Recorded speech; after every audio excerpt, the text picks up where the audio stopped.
Hi, this is Karen and welcome to a late crafty Christmas at dolallycrafts. It's late because I've been really slack this week and haven't done any filming. But, yeah, this is Sunday morning. I have to go out and finish my back garden, but I thought I'd come on and show you this little fella. Once again, another table favour, but this time really it's aimed at the kids. As you can see, there's a little gift box here with their name on, handwritten. I will do a better job later. I'm going to reprint all of these on my printer and just punch them out, because I find the other thing too fiddly when you use that stamp set. Sorry, but I do. And as you can see, I've got a little tree at the top here, and it's actually double-sided, so it doesn't matter if it twists around in the box, it's the same tree. That's from our tree punch that was discontinued a couple of years ago. However, there are a couple of different die sets that you may have at home that have trees on if you don't have the punch. So, as I said, I'm just using what I have in my stash. But there are, in our current catalogue, a couple of trees that you can die, that do have dies to punch them. They're bigger than this, so it would look a lot nicer. It wouldn't look so out of proportion. However, inside is just your normal chopper chop. Now, I got the box idea from Julie DiMatteo at the Paper Pixie, and I thought it was a great little idea, but I wanted the trees on so that it was specifically for kids. From memory, I think hers was a Halloween one, but I thought, no, these will make great little table favours for kids, and they've even got their names on, so you could use them as place settings as well. Okay, so I'll set that aside. I've already cut the paper out. You only need one piece of DSP and then some scraps to punch out and put your tree together. All that is two trees decorated the same, and right at the very top I've just put a large dimensional to hold them together so that it'll fit over the top of the chopper chop stick. Okay, so I'll leave that there, and I've already printed the next name out as well, or should I say written the next name out. So I'm going to bring in my scoreboard. Now I'm actually scoring on the flocked side of this paper. You may wish to do it the other way, but I figure I'm creasing the paper already on the flocked side. There's less chance of it cracking, and as you can see, there's only very minimal cracking on that one. And Julie was using the envelope punch board. Now, for those who don't have it, I do have one, but I'm going to make the box today without using the envelope punch board for the notching in. Okay, all the measurements can be found on my blog. However, this is 5 1/4 inches long by 4 inches wide. On the 5 1/4 inch length, you are going to score it at 1 1/4, 2 1/2, 3 3/4 and 5. So you only have 1/4 of an inch to put the box together. Now you turn it, doesn't matter which way you turn it really. Okay, so we're going to start by scoring at 1 1/4 on the 4 inch side. Then we come up and do 2 1/2, and then you do 3 and 3 1/2. So you've got 3 close together here and then 1 distance.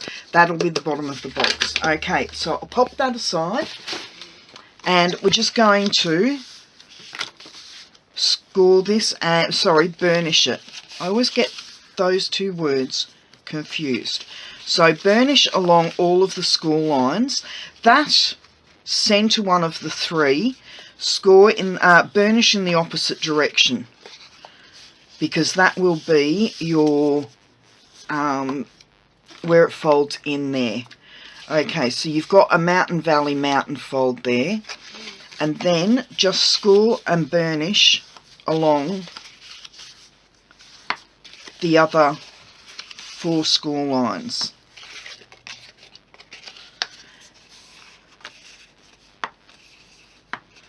Like so. Now we're going to trim. You can't really see where, but you've got to cut up the 4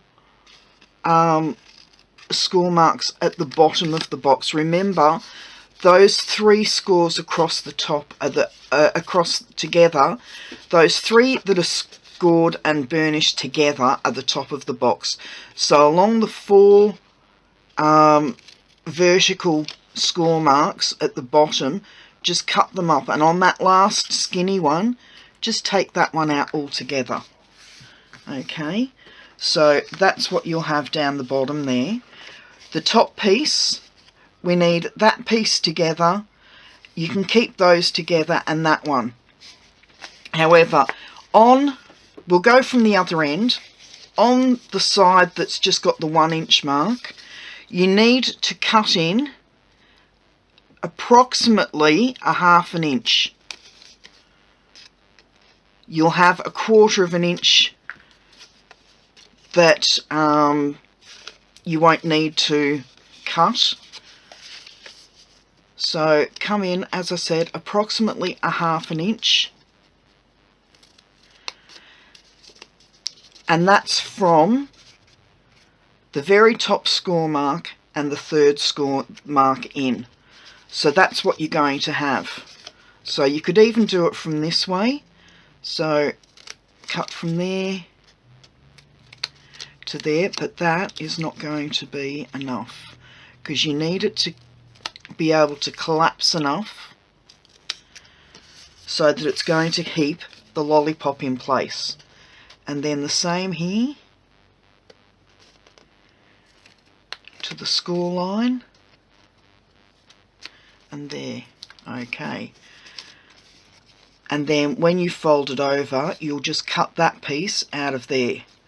Okay, now I'm going to bring in my tacky glue, and I'm using the tacky glue because I'm using flocked paper.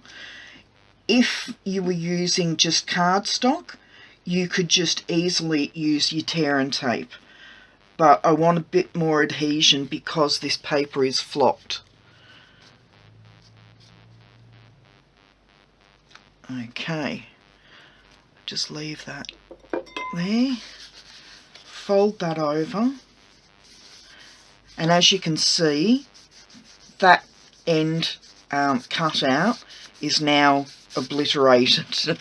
But what we'll do is use that side as a guide to cut into it. Okay, so we'll keep this nicely adhered like so. Now that is the back of the box, so we're going to fold in the 2 sides, and I didn't on the other one, but I'm going to on this only because it annoyed me on the other one. I'm actually going to put a little bit of tacky glue on the inside of the side fold like so, and then bring in the back and then do the same on the front fold.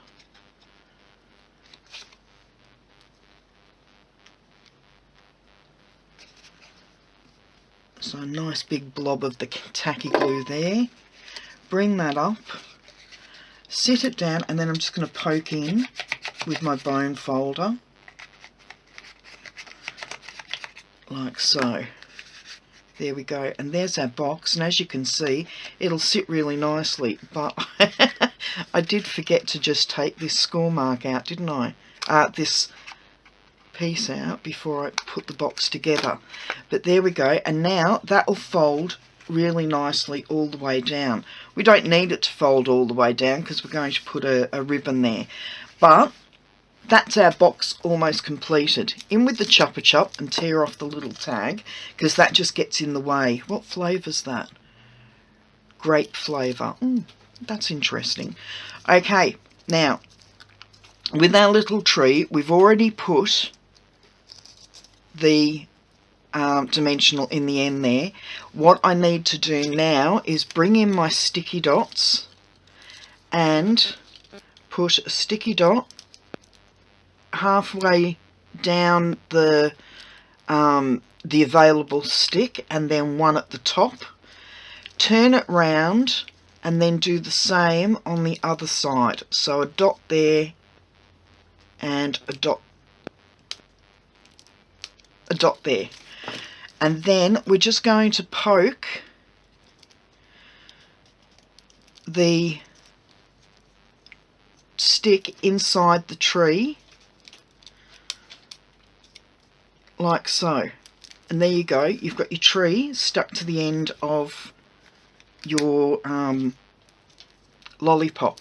Sorry, words don't want to happen today. Okay, so we're going to pop our lollipop in there. Now, ribbon. I'm using the textured weave ribbon in Poppy Parade because it matches this paper, this DSP, and I'm just going to wrap it round. Preferably the front is where I will have my bow. Well, I'm not actually doing a bow because a bow's a bit hard in this area. So what I'm going to do is just a double knot, not a heavy one, just a light one, because you want the kids to be able to eventually get into their lollipop. But if you're anything like me, you'll make sure that the kids save their lollipop until the drive home. Only so that they get a sugar rush for their parents, not for you. Sorry. Oh, that's the want-to-be nana in me. Okay, and I'm just going to pop the name on the front there. So there you go. Oh, I did forget one little piece. Now, where's my spare piece of gold glimmer paper gone? I did have it here, and it's vanished. Oh well, another piece.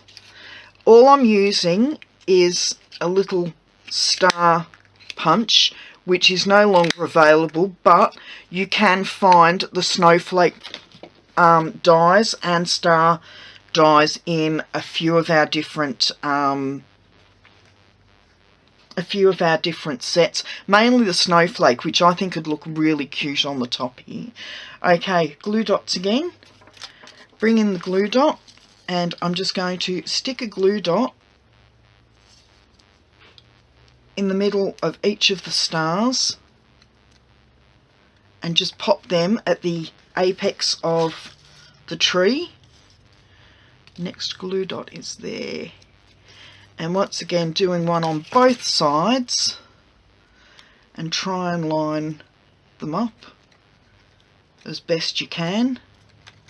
And there we go. Okay. I hope you liked today's little project. As I said, just another cute little one for table settings, and you've even got their names on them for name places. I hope you liked today's and you'll give it a go.